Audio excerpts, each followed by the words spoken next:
Welcome to Community Forum. My name is John Guglieltino. I'm your host.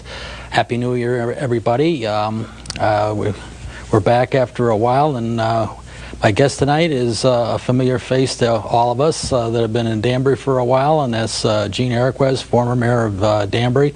We're going to be talking about the changes that have gone on and other changes are going to be happening as we go forward from this point, both on the national, the state, and how it affects the local.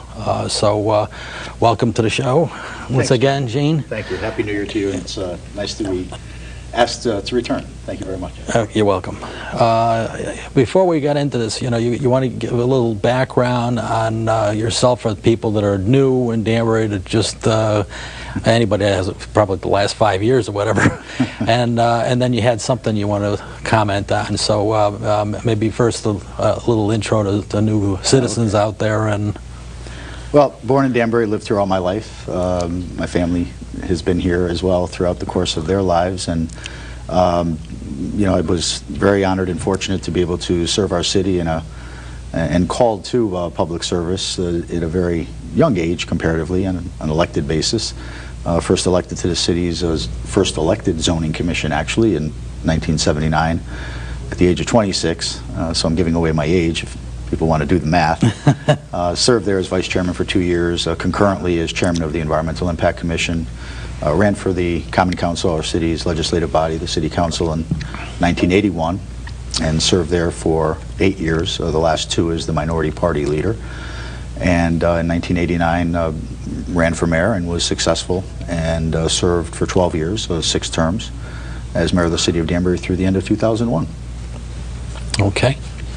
And family?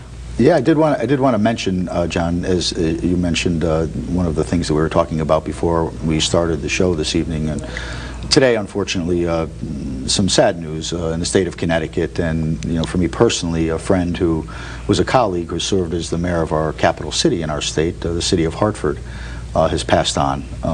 A very popular individual, someone who was tireless and relentless as an advocate for his city, for the city of Hartford, even during its most challenging times, and who I had many conversations with regarding the federal government's role and the state government's role as it relates to working with cities and assisting cities and being able to meet their greatest potential and promise. Today, the city of Hartford is a better place because of Mayor Mike Peters.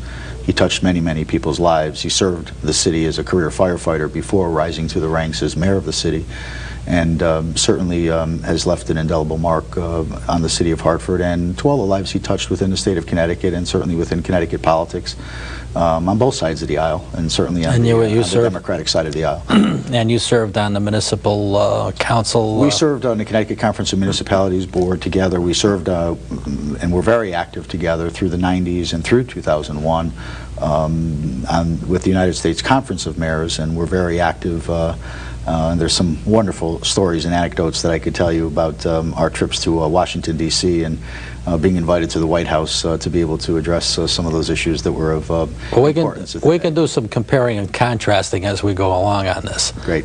Okay. Great. But our thoughts and prayers, and my thoughts and prayers, are certainly with his family and certainly with him and the people of Hartford, who I know will always remember him fondly. Okay. Thanks for letting me. Okay. Not a problem. Now, we had a significant amount of change, particularly the last year, in more ways than one. Some would arguably call this confirmed recession that I knew existed last year, that we've actually crossed over and had a 10% drop in economic activity, which qualifies it for the first stage of depression. Because the Great Depression, people think they thought there was something great about it. No, it's 30% reduction in economic activity. And I think that by this time next year, they'll be calling it that it hit that stage 1. We've had a 10% reduction because just the economic activity. It's like today's Wall Street Journal was saying, there doesn't seem any end in sight. They can't see at the end of the tunnel, and this is already a pretty long recession. It's like right now, it's like the 4th strongest recession, including the Depression, in this century. Well, you know, no, we've had this many past century. discussions regarding Yeah. the economy throughout the course of time, and Right. probably dating back even before our economics classes. And I know Right. we had Professor Dente at Western Connecticut State University who taught economics. And again, we're dating ourselves. Right. But nonetheless, 73 to 75, they say, was a strong one, and Right. 82, that 81 through 83 recession. Right. That was this is comparable to those, and if it goes a little longer, it's going to exceed those and come closer to what happened from 29 to 33. well, the interesting thing is that people are suggesting that this economic downturn that's obviously global, but it's having a significant and a dramatic impact on us here within the United States. And I think as President-elect Obama has said, even as late as today, that the economy is very sick, and it may even get more sick Before which it gets is better. Scary. Yeah. I've heard and read, as you have, with interest in the Wall Street Journal and others, and I certainly don't want to put words in someone's mouth, but paraphrasing, I believe, some words that were put forth by the chairman and CEO of GE, General Electric, Mr. Jeffrey Immelt. He said that this particular economy, an economic downturn, was probably unlike any other recessionary period that we've experienced in recent history. In fact, it'd be difficult to compare this economic time to the Great Depression because the complexities of the global economy, our own economy, are so different today than they were back then. But nonetheless, he thought that this recessionary period may not be cyclical in the sense that it will turn, and we will turn out of it ourselves as a result of certain actions or the like, but he thought that this might really call for a complete reset of the way we think, the way we do business, and the way we strategize our future moves as it relates to addressing the needs for a vital and economy, which includes obviously a growing employment, fixing the housing and mortgage dilemma, trying to stop the foreclosures, trying to put money back in people's pockets, dealing with national health insurance. I mean, President-elect Obama faces arguably the greatest challenges that perhaps any president has ever faced going into office, with two wars going, beyond that, the global war on terror, and certainly with the economic crises that we face and many other challenges that are before him as well as he takes office later this month.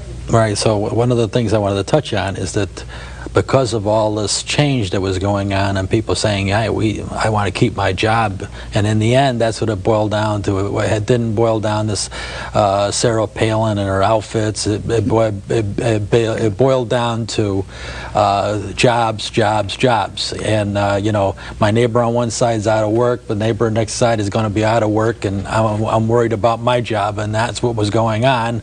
And and it reflected itself in the Senate. As of today, they're saying is going to be 58 seats. There's a possible, I guess, 59th seat, or it's still up in the air. I know the House went up approximately 25. I'm not 100% sure. Yeah. Approximately 25 seats more. Well, as of today, the Secretary of State in the state of Minnesota did certify the election for the United States Senate that was contested in Minnesota. And in fact, Al Franken, the Democrat, was certified the winner. Now, there will probably be legal challenges to that. In fact, his opponent, the incumbent, Senator Norm Coleman, who is the Republican, was the former mayor of St. Paul, Minnesota, and he was active and served with us in the United States Conference of Mayors as well. So I knew Norm. But that election looks like it's going to turn to the Democratic side. And then, of course, you have the silly situation that's occurring, and sad situation, really, that's occurring in Illinois. And clearly that will be a Democratic seat once all the issues associated with that particular matter are effectively addressed by the United States Senate or by the legislature or by the next governor of Illinois, which seems to be an imminent likelihood. Now, we talked a little bit about this already, but basically the Bush years could be characterized in cuts in taxes. Well, we had all kinds of cuts in taxes, mainly for the top, but we had cuts in taxes. But on the same token, we fought a couple of wars. and we fought it on a credit card. So the debt was already going up to begin with. There were decreases in regulation, which were ballyhooed. Oh, these decreases in regulation are going to be good for the economy.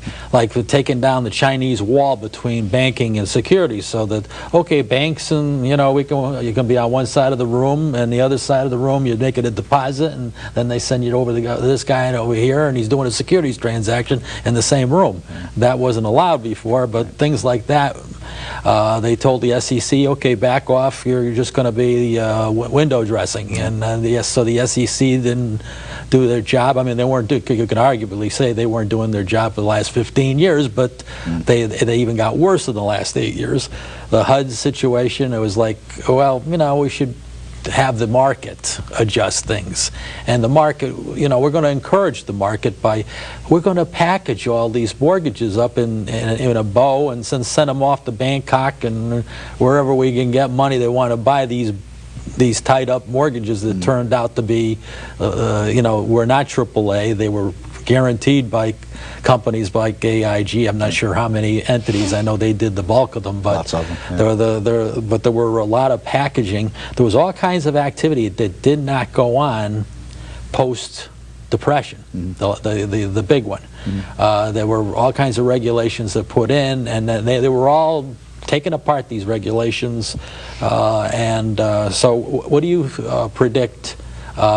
Since I gave you the Bush summary, so to speak, from your readings, and you know, you still converse with a number of people in Democratic politics. For example, in the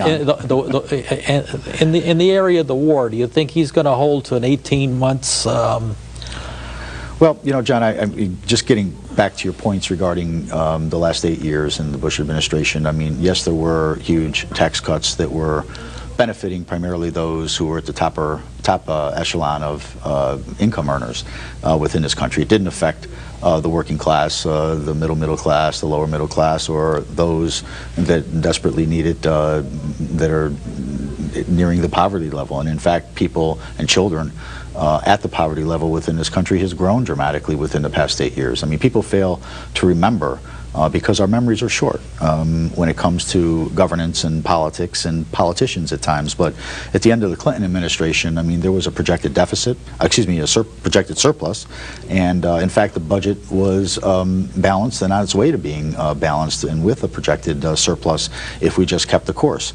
The kind of discipline that was required to be implemented was in fact implemented by a Democratic administration. The kind of discipline that needed to be carried on through the past 8 years, especially when you're implementing significant tax cuts while engaging in 2 wars which are dramatically draining your coffers to the tune of $10 billion a month, running incredible deficits that have been unheard of or even unpredicted. People never even fathomed that we could have deficits that are amounting to what they are today, just a few short years ago. So those kinds of things, and with the proverbial fox watching the hen house, with the kind of deregulation activity that took place, has us really in this situation today. Where we do not have the kind of oversight that's necessary to ensure that the proper regulations are in place to protect people's monies. People have lost their lifetime earnings and savings that they've invested with people like this guy in New York. Well, Merrill Lynch. And with Bear Stearns, with AIG, with Merrill Lynch. I mean, we go on down the line. And, so it's the kind of adjustment that is causing a lot of pain to those who have really been the heart and soul, and the folks who have helped literally by their minds and by their hands built this country to be what it is today. Just think if Bush had been successful in putting Social Security money in the market. Thank God, that in fact that whole effort, and he was relentless in his pursuit. People may forget that too, but in that first term, he was relentless in his pursuit to run that campaign to privatize Social Security. And look where we would be today. Look where so many people, like my mother, I know like your mother did, relied upon Social Security as their primary source of income to be able to live a life with some decency and dignity after having worked their entire lives and invested their entire lives within this community and within this country. Yeah, so as we were saying, the tax cuts versus, I'm not 100% sure, I don't even know if President Obama knows for sure where we're going to go. I think because of the depth of this recession, depression, it's going to be tough to formulate some type of tax policy, as opposed to saying we're going to try to decrease the spending on the war by phasing out, gradually over 2 years, getting out of Iraq or whatever. I think he'll do that, John. I mean, I do think you'll start to see a gradual withdrawal, a drawdown of troops in Iraq, as he had indicated that he would do. I think he'll do it wisely, prudently, consulting with the experts, the military folks on the ground, and he's assembled a wonderful team. I think a national security team, a defense team. Overall, his entire cabinet choices have been, I think, outstanding, and bring new blood, fresh blood, with experienced people that cross over the political aisles as well, to be able to effectively implement a strategy to be able to realize that we should be pulling out of Iraq, putting troops where they belonged from the beginning, which was in Afghanistan, which could end up being a more difficult challenge than Iraq itself in many ways. But there's more popular support for Afghanistan because the Al-Qaeda is still up that's there. Where Al-Qaeda is, we believe Al-Qaeda is focused there on the border, back and forth between Afghanistan and Pakistan, and so the level of effort that people felt should have been put there from the beginning, without the diversion that really, on the basis of false premises, that we went into Iraq for, is difficult now for people to accept. But understanding that, and I think it will be popular for them to see that the resources are being placed where they should have been some time ago, so that major adjustment will occur. Nonetheless, it's still going to cause for a great expenditure of resources. First and foremost, our men and women of the armed services, and because that's our greatest resource, and then secondly, the financial resources is the drain that this will have on already a bad economy that's been fermenting for the last 6 years plus. Now, there's going to be some tax cuts for the lower income, the middle income and lower income. Right. 250. I mean, he's still committed to the 250,000. Those who make $250,000 a year or less will not see a tax increase. Will see a tax reduction. He's also talking about now more tax reductions included within the stimulus package that he's looking to put forth for small businesses, that will be of benefit for hopefully the retention of employment, so that we can put a plug in the dike of the loss of jobs that's occurred like a watershed over the last several months. You mentioned before that about a year ago, it was a year ago, I think, in the fall of 2007, that you were saying that we were heading into a recession, that you felt it. And in fact, now they finally confirmed that it's been a year that we were in a recession. Right. But this is not your typical recession. This is usually your leading indicator. You've been a wonderful leading indicator, John. But it's been confirmed, and obviously it's been affirmed by many experts as well, that this has been a long working downturn, and it's just getting worse and worse. So hopefully the reset that those business executives suggest may need to occur, hopefully will occur, so that we don't find ourselves ever turning into this kind of malaise and this kind of disaster again. Now we're going to have some kind of increase in regulations, because you have to redo the Securities and Exchange Commission. You got to redo the way the housing is done business. I mean, the way they practically didn't do business. They were practically put aside there for a while. Well, we didn't blow the whistle soon enough on the problems of Fannie Mae and Freddie Mac. Clearly, that seems to have been a mistake.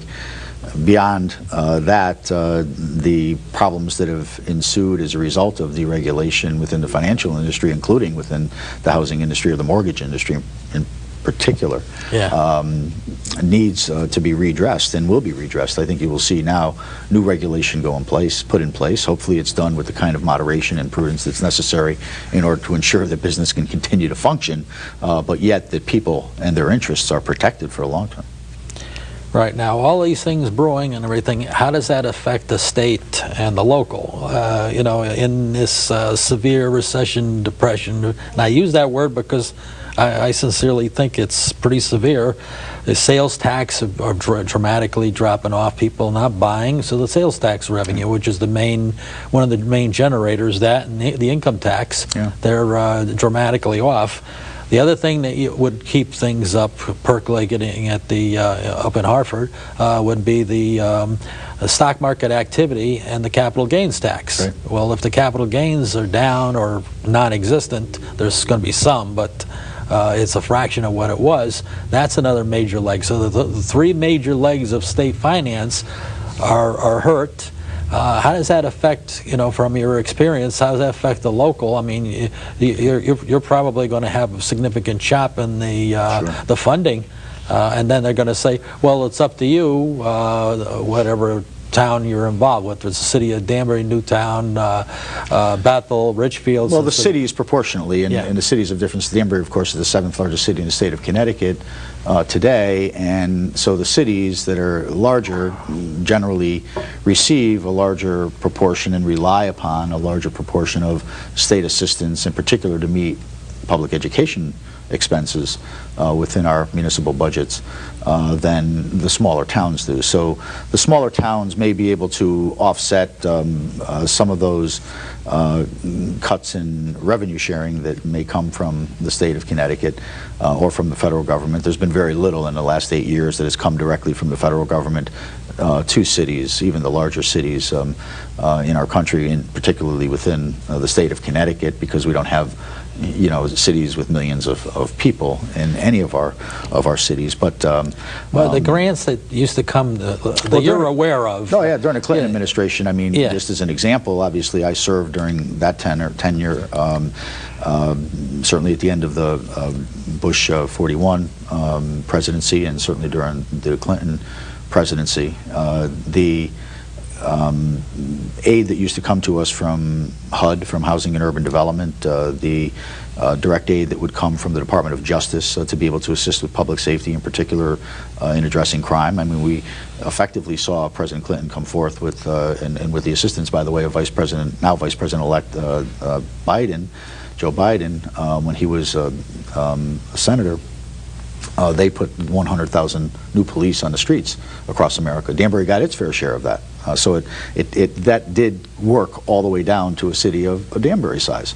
So was it about 20 different officers or something? Yeah, there were. Like that. It was close to that. If you know that we were able to phase in over the course of as a result of getting that funding assistance, and then be able to phase in the expense after that grant. Those grant dollars ran out, to be able to phase in the local dollars that were going to be necessary to sustain that level of service. But that was the kind of assistance that you saw. There were dollars for infrastructure through transportation and through the Intermodal Surface Transportation Efficiency Act, is an enhancement act.